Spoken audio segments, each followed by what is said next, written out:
നമ്മുടെ GDSിലേക്ക് അതായത് ഗ്രാമീൺ തക് സേവക്കിലേക്ക് മുൻപൊരു നോട്ടിഫിക്കേഷൻ വിളിച്ച കാര്യം നമ്മൾ അപ്ഡേറ്റ് ചെയ്തിട്ടുണ്ടായിരുന്നു. ഏകദേശം 21,000-ൽ കൂടുതൽ ഒഴിവുകളായിരുന്നു അതിൽ റിപ്പോർട്ട് ചെയ്തിട്ടുണ്ടായിരുന്നത്. മിനിമം 10ാം ക്ലാസ് മതി. അതുപോലെ തന്നെ ഇതിന് പരീക്ഷയില്ല, ഫിസിക്കൽ ഇല്ല, ഇന്റർവ്യൂ ഇല്ല, ഒന്നുമില്ല. നിങ്ങളുടെ 10ാം ക്ലാസ്സിന്റെ മാർക്കിന്റെ ബേസിലാണ് ഇതിന്റെ സെലക്ഷനും കാര്യങ്ങളൊക്കെ നടക്കുന്നത്. അപ്പോൾ അതിന്റെ ലിസ്റ്റ് 5 ഇപ്പോൾ റിലീസ് ചെയ്തിട്ടുണ്ട്. അത് ചെക്ക് ചെയ്യാനായിട്ട് ഡിസ്ക്രിപ്ഷനിൽ ഞാൻ ഇതിന്റെ ലിങ്ക് കൊടുത്തിട്ടുണ്ട്. അതായത് ഡയറക്റ്റ്ലി ആ PDF-ന്റെ 5ാമത്തെ PDF-ന്റെ ലിസ്റ്റിന്റെ ലിങ്കാണ് കേട്ടോ കൊടുത്തിട്ടുള്ളത്.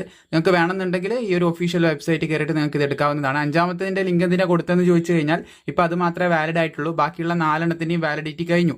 അതിന് ഡോക്യുമെന്റ് വെരിഫിക്കേഷൻ നടത്തണം. അത് നടത്താത്തത് കൊണ്ടാണ് പുതിയൊരു ലിസ്റ്റിലേക്ക് പേരിട്ടത്. അതായത് ഇപ്പോൾ സെലക്ട് ചെയ്ത ഉദ്യോഗാർത്ഥികളുടെ പേര് ഒരു ലിസ്റ്റിലിട്ടു. അപ്പോൾ ആ ഒരു സമയം പറയും, അതിപ്പോൾ ഞാൻ വീഡിയോയിൽ പറയും. ആ ഒരു സമയത്തിനുള്ളിൽ നിങ്ങളുടെ 10ാം ക്ലാസ് സർട്ടിഫിക്കറ്റ് ബാക്കിയുള്ള രേഖകളൊക്കെ കൊണ്ടുപോയിട്ട് പോസ്റ്റ് ഓഫീസിൽ വെരിഫിക്കേഷൻ നടത്തി നിങ്ങൾക്ക് ആ ജോലി കിട്ടും.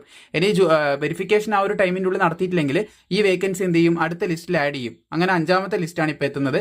5ാമത്തെ ലിസ്റ്റ് വന്നിട്ടുണ്ട്. അപ്പോൾ ആ ഒരു ലിസ്റ്റിൽ പേര് വന്നവരെന്ത് ചെയ്യണം, വെരിഫിക്കേഷൻ നടത്തണം. വെരിഫിക്കേഷൻ നടത്തിയില്ലെങ്കിൽ അവർ അടുത്ത ലിസ്റ്റ് ഇടുമ്പോൾ ഒന്നിക്ക് അതിൽ കൊടുക്കും, അല്ല അടുത്ത നോട്ടിഫിക്കേഷൻ വരുമ്പോൾ ആ വേക്കൻസി അതിൽ റിപ്പോർട്ട് ചെയ്യും. അപ്പോൾ ആ ഒരു കാര്യം നിങ്ങൾ ശ്രദ്ധിക്കുക. പേര് വന്നിട്ട് ഈ ജോലി ചെയ്യാൻ നിങ്ങൾക്ക് താല്പര്യമുണ്ട്, നിങ്ങൾ എന്ത് ചെയ്യുക, ഉടനെ തന്നെ വെരിഫിക്കേഷൻ നടത്തേണ്ടതായിട്ടുണ്ട് ലാസ്റ്റ് ഡേറ്റിന് മുൻപായിട്ട്. അപ്പോൾ ഇവിടെ റിസൾട്ടിൻ്റെ കാര്യം, ഇവിടെ GDS ഓൺലൈൻ എൻഗേജ്മെൻറ്റ് ഇത് ക്ലിക്ക് ചെയ്യുകയാണെങ്കിൽ നമുക്ക് കേരള എന്നുള്ളൊരു ഓപ്ഷൻ കാണാൻ സാധിക്കും. കേരള നിങ്ങൾക്ക് ഇവിടെ ആയിട്ട് കാണാൻ സാധിക്കും. അവിടെ ക്ലിക്ക് ചെയ്യുക. അവിടെ ക്ലിക്ക് ചെയ്ത് നിലവിൽ വന്നിട്ടുള്ള 5 ലിസ്റ്റുകളും ലിസ്റ്റ് ചെയ്തതായിട്ട് നിങ്ങൾക്ക് കാണാൻ സാധിക്കും. അതിൽ 5ാമത്തെ ലിസ്റ്റിൻ്റെ ഞാൻ ഓപ്പൺ ചെയ്യുകയാണ്. ഇവിടെ ക്ലിക്ക് ചെയ്തിട്ട് ഇവിടെ ക്ലിക്ക് ചെയ്ത് അത് ഓപ്പൺ ചെയ്ത് ലഭിക്കുന്നതായിരിക്കും. അപ്പോൾ ഇതാണ് നമ്മുടെ ലിസ്റ്റ് 5 എന്ന് പറയുന്നത്. ഈ ഒരു ലിസ്റ്റിലുള്ള ഉദ്യോഗാർത്ഥികൾക്ക് അവരുടെ ഡോക്യുമെന്റ് വെരിഫിക്കേഷൻ നടത്തി കഴിഞ്ഞാൽ ഈ ഒരു ജോലിയിലേക്ക് എൻ്റർ ആവാനായിട്ട് സാധിക്കും. അപ്പോൾ അതിലിവിടെ നിങ്ങൾക്ക് പ്രത്യേകമായിട്ട് പറയുന്നത് കാണാൻ സാധിക്കും. എസ്പെഷ്യലി നിങ്ങൾക്ക് നിങ്ങളുടെ മെയിൽ അല്ലെങ്കിൽ മെസ്സേജ് ഒക്കെ നോക്കുകയാണെങ്കിൽ അവിടെ വന്നിട്ടുണ്ടാവും എന്തൊക്കെ ഡോക്യുമെന്റ്സ് എടുത്തിട്ട് നിങ്ങൾ പോകണം എന്നുള്ളത് അതിൽ വന്നിട്ടുണ്ടാവും ഷോർട്ട് ലിസ്റ്റ് ആയിട്ടുള്ളവർക്ക്. ഇനി ഇങ്ങനെ വന്നിട്ടില്ലെങ്കിൽ ജസ്റ്റ് ഒന്ന് നോക്കാനായിട്ട് നിങ്ങൾ ശ്രമിക്കുക. നിങ്ങൾ അപ്ലൈ ചെയ്തിട്ടുണ്ടെങ്കിൽ ഇവിടെ നിങ്ങൾക്ക് കാണാൻ സാധിക്കുന്നതാണ് ഷോർട്ട് ലിസ്റ്റ് ആയിട്ടുള്ള ഉദ്യോഗാർത്ഥികൾ അവരുടെ ഡോക്യുമെന്റ് വെരിഫിക്കേഷൻ അവരുടെ ഈ പറയുന്ന ഡിവിഷനിൽ ചെന്ന് നടത്തണം. അത് ഓൺ ഓർ ബിഫോർ ഈ ഒരു ഡേറ്റിലോ ഇതിന് മുൻപായിട്ടോ, ഡേറ്റ് പറയുന്നത് 24/7/2025 ഈ ഒരു ഡേറ്റിലോ ഇതിന് മുൻപായിട്ടോ നിങ്ങൾ എന്ത് ചെയ്യണം, ഡോക്യുമെന്റ് വെരിഫിക്കേഷൻ നടത്തേണ്ടതായിട്ടുണ്ട് എന്ന് പ്രത്യേകം ശ്രദ്ധിച്ചിരിക്കുക. പിന്നെ അതുപോലെ പ്രത്യേകം ശ്രദ്ധിക്കേണ്ട കാര്യം എന്ന് പറയുന്നത് short listed candidate should report four verification along with original അതുപോലെ തന്നെ and 2 sets of self attested copies of all the relevant documents. എന്തൊക്കെ ഡോക്യുമെൻറ്റ്സ് ആണോ നിങ്ങൾ കൊണ്ടുപോകുന്നത് അതിൻ്റെ ഒറിജിനൽ നിങ്ങൾ ക്യാരി ചെയ്തിട്ടുണ്ടാണ് നിർബന്ധമായിട്ടും. അതുപോലെ തന്നെ 2 സെറ്റ് സെൽഫ് അറ്റസ്റ്റഡ് കോപ്പീസ്, അതായത് ഇപ്പോൾ SSLC ബുക്ക് ഒരു ഉദാഹരണമാണ്. SSLC ബുക്ക് ഒന്ന് നമ്മൾ എടുത്തു. SSLC ബുക്കിൻ്റെ 2 കോപ്പീസ് എടുക്കുക, 2 കോപ്പി എടുക്കുക. ഈ 2 കോപ്പിയിൽ നിങ്ങൾ എന്ത് ചെയ്യുക, സ്വന്തം നിങ്ങൾ തന്നെ ഒപ്പിടുക. ആ 2 കോപ്പിയിൽ ഒപ്പിടുക. എന്നിട്ട് ഈ 3 സാധനങ്ങൾ കൊണ്ട് എന്ത് ചെയ്യുക, നിങ്ങൾ വെരിഫിക്കേഷന് പോവുക. അതാണ് ഉദാഹരണമായിട്ട് പറഞ്ഞാണ്. ഇതുപോലെ എല്ലാ ഡോക്യുമെൻറ്റും ആധാർ ആ കാര്യങ്ങളൊക്കെ എന്ത് ചെയ്യുക, ആധാർ ഉണ്ടെങ്കിലല്ല ആധാർ വെരിഫിക്കേഷൻ, അതായത് ആധാറും എല്ലാ കാര്യങ്ങളും എന്ത് ചെയ്യുക, ഇങ്ങനെ നിങ്ങൾ കൊണ്ടുപോകണം എന്ന് ശ്രദ്ധിക്കുക.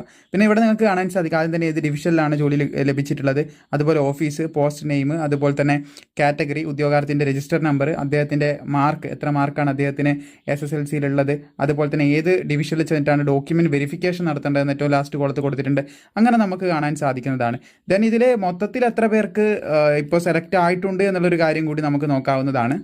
സോ ഇവിടെ നിങ്ങൾക്ക് കാണാൻ സാധിക്കുന്നതാണ് 289 പേരാണ് നിലവിൽ ഇപ്പോൾ സെലക്ട് ആയിട്ടുള്ളത്. ഇതിന് മുമ്പ് ഒരുപാട് പേര് സെലക്ട് ആയിട്ടുള്ള 4 ലിസ്റ്റുകൾ വന്നിട്ടുണ്ട്. ഇത് 5ാമത്തെ ലിസ്റ്റാണ് കേട്ടോ. അപ്പോൾ ആ ലിസ്റ്റിൽ വെരിഫിക്കേഷൻ നടത്താത്തത് കൊണ്ട് അടുത്ത ആൾക്കാർക്ക് എന്താണ് ഓപ്പർച്യൂണിറ്റി കൊടുക്കുകയാണ് ചെയ്യുന്നത്. അപ്പോൾ നിങ്ങൾക്ക് വെരിഫിക്കേഷൻ നടത്തി കഴിഞ്ഞാൽ ഈ ഒരു ജോലിയിലേക്ക് എൻ്റർ ആവാനായിട്ട് സാധിക്കുന്നതാണ്. അപ്പോൾ വീഡിയോ ഇഷ്ടപ്പെട്ട ലൈക്ക് ചെയ്യാനും മാക്സിമം സുഹൃത്തുക്കളിലേക്ക് ഇത് ഷെയർ ചെയ്യാനും നിങ്ങൾ മറക്കേണ്ട. നിങ്ങളുടെ പരീക്ഷയിൽ ഒരു മുൻകൈ നിങ്ങൾക്ക് കൂടുതൽ ലഭിക്കാനായിട്ട് നമ്മൾ 1000 GK ജനറൽ നോളജിന്റെ ക്വസ്റ്റ്യൻസ് തയ്യാറാക്കിയിട്ടുണ്ടായിരുന്നു. ഇത് പഠിക്കാനുള്ള മെത്തേഡും ബാക്കിയുള്ള കാര്യങ്ങൾ കൂടി ഞാനിവിടെ പ്രൊവൈഡ് ചെയ്യാം. ഏകദേശം നിങ്ങൾക്ക് കാണാൻ സാധിക്കും ഇന്ത്യൻ പൊളിറ്റിക്സ് കണ്ടന്റാണിത്. ഇന്ത്യൻ പൊളിറ്റിക്സ്, ഹിസ്റ്ററി, ജോഗ്രഫി, അതുപോലെ തന്നെ ഫിസിക്സ് ആൻഡ് കെമിസ്ട്രി, അതുപോലെ ബയോളജി ആൻഡ് എൻവിറോൺമെന്റ്, അതുപോലെ ആർട്ട്, കൾച്ചർ ആൻഡ് അവാർഡ്സ്, പിന്നെ സയൻസ് ആൻഡ് ടെക്നോളജി ഉണ്ട്, ഗവൺമെന്റ് സ്കീം ഉണ്ട്, പിന്നെ സ്റ്റേറ്റ് ആൻഡ് ഇറ്റ്സ് ക്യാപിറ്റൽ, അതായത് ഇന്ത്യയിലുള്ള മൊത്തം സ്റ്റേറ്റും അതിന്റെ ക്യാപിറ്റലും അതുപോലെ എല്ലാ കാര്യങ്ങളും, പിന്നെ റിവേഴ്സ് ഓഫ് ഇന്ത്യ. ഇങ്ങനെ ഏകദേശം 1000 ചോദ്യങ്ങളാണ് നമ്മൾ ക്രിയേറ്റ് ചെയ്തിട്ടുള്ളത്. GK എന്ന് ഹൈ ചാൻസ്, SSC പോലുള്ള എക്സാമിൽ പ്രത്യേകിച്ച് ഹൈ ചാൻസ് ഉള്ള ചോദ്യങ്ങളാണ് ഇതിൽ ഉൾപ്പെടുത്തിയിട്ടുള്ളത്. സോ ഇവിടെ നിങ്ങൾക്ക് കാണാൻ സാധിക്കും ഏകദേശം 10 ഭാഗങ്ങളിൽ നിന്നാണ് ഉൾപ്പെടുത്തിയിട്ടുള്ളത്. ഏകദേശം ഓരോരോ ഭാഗങ്ങളും നിങ്ങൾ 100 ചോദ്യം വെച്ച് പഠിക്കാം. ഒരു ദിവസം 100 പഠിക്കുന്നു, 2ാമത്തെ ദിവസം 100 പഠിക്കുന്നു, 3ാമത്തെ ദിവസം 100 പഠിക്കുന്നു. അങ്ങനെ പഠിച്ചു പോവുകയാണെങ്കിൽ 10 ദിവസം കൊണ്ട് നിങ്ങൾക്ക് 1000 ചോദ്യങ്ങൾ കംപ്ലീറ്റ് ചെയ്യാനായിട്ട് സാധിക്കുന്നതാണ്. ഇത് കംപ്ലീറ്റ് ചെയ്താൽ മാത്രം പോരാ, നിങ്ങൾ പിന്നീട് കുറച്ച് കഴിഞ്ഞാൽ റിവിഷനും കൂടി ചെയ്യണമെങ്കിൽ തീർച്ചയായിട്ടും നിങ്ങൾ ഇത് പരീക്ഷയിൽ സഹായിക്കുന്നതായിരിക്കും. സോ ഇത് പർച്ചേസ് ചെയ്യാനായിട്ട് വളരെയധികം ചോദിക്കാൻ സാധ്യതയുള്ള ചോദ്യങ്ങളാണ്. ഇതിനു മുമ്പ് നമ്മുടെ ഇതുപോലുള്ള ചോദ്യങ്ങൾ വാങ്ങി പഠിച്ചവരുടെ ഒപ്പീനിയനും കാര്യങ്ങളും നിങ്ങൾക്ക് ഇപ്പോൾ സ്ക്രീനിൽ കാണാൻ സാധിക്കുന്നതാണ്. ആർമിയുടെ PDF നമ്മൾ ക്രിയേറ്റ് ചെയ്തപ്പോൾ വാങ്ങി പഠിച്ചവരുടെ ഡീറ്റെയിൽസ് ആണ്. എന്തായാലും ഇത് പർച്ചേസ് ചെയ്യാനായിട്ട് താഴെ ഡിസ്ക്രിപ്ഷനിൽ ഞാനൊരു ലിങ്ക് കൊടുത്തിട്ടുണ്ട്.